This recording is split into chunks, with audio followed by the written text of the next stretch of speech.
رب العالمين والصلاة والسلام على رسول الله وعلى آله وصحبه ومن والاه. bayan haka assalamu alaikum wa rahmatullahi wa barakatuh. Barkanmu da sake saduwa a cikin wannan shiri namu mai albarka, shirin mu koyi alqur'ani a wannan tasha tamu mai albarka, tashar al-Injaz Media. In ba manta ba, darasin da ya gabata mun tsaya a ƙarshen suratul Masad. Yau za mu tashi farkon suratul Nasr. أعوذ بالله من الشيطان الرجيم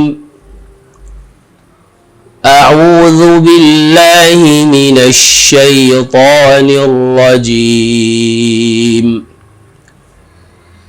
بسم الله الرحمن الرحيم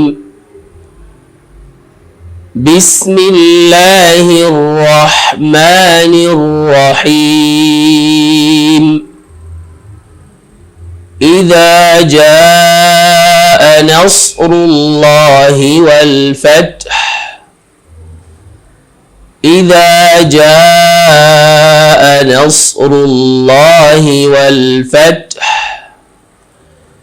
ورأيت الناس يدخلون في دين الله أفواجا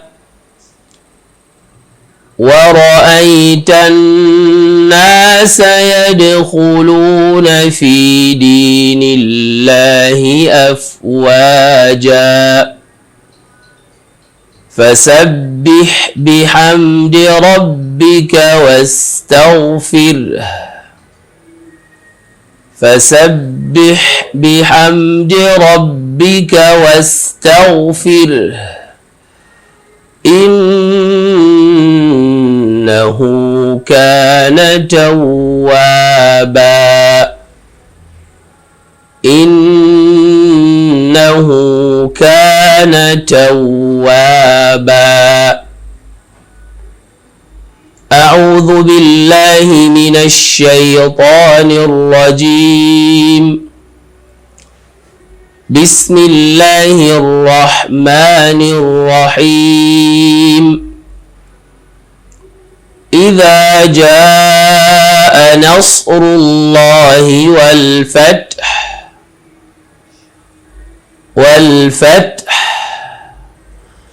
إذا جاء نصر الله والفتح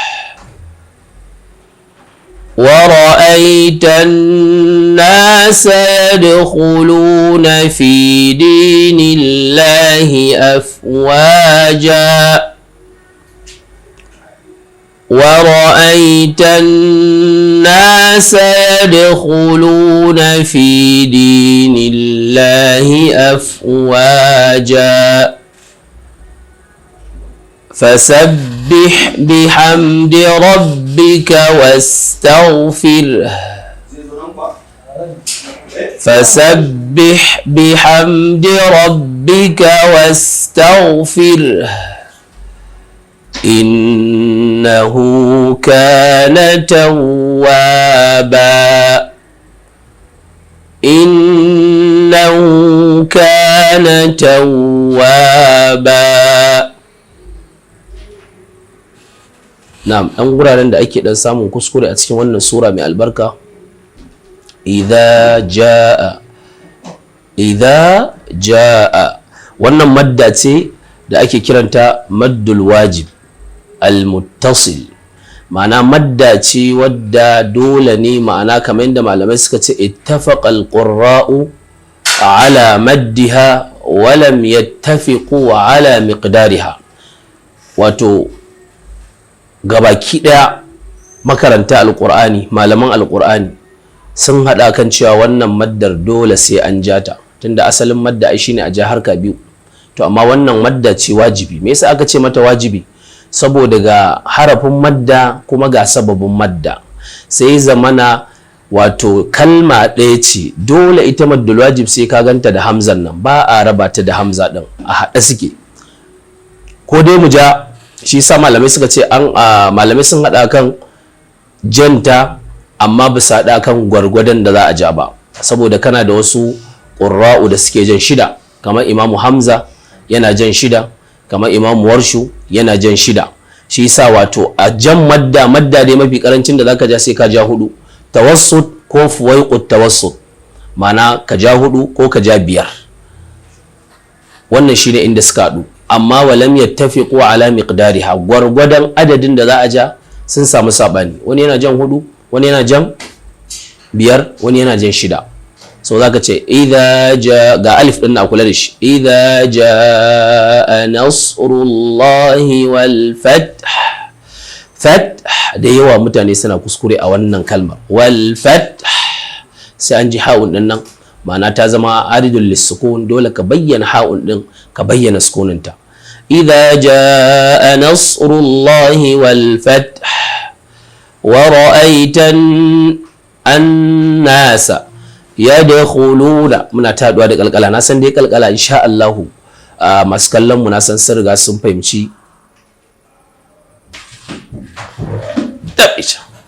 Gaskiya ba zan iya ci gaba da rikodin ba, malam zai nan a ɗauke mun wuta ba shi ke tashi ina kokari ya zai ba ya ci gaba da kokarin da yake ya kunna ma haske, malam zai dora akan inda daya fa yanke.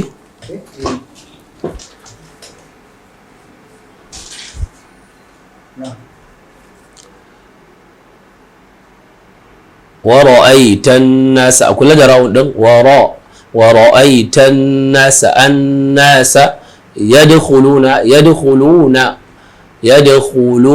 fi dinillah, luna duk da malamai suna cewa lamun yana da inhiraf, yadkhuluna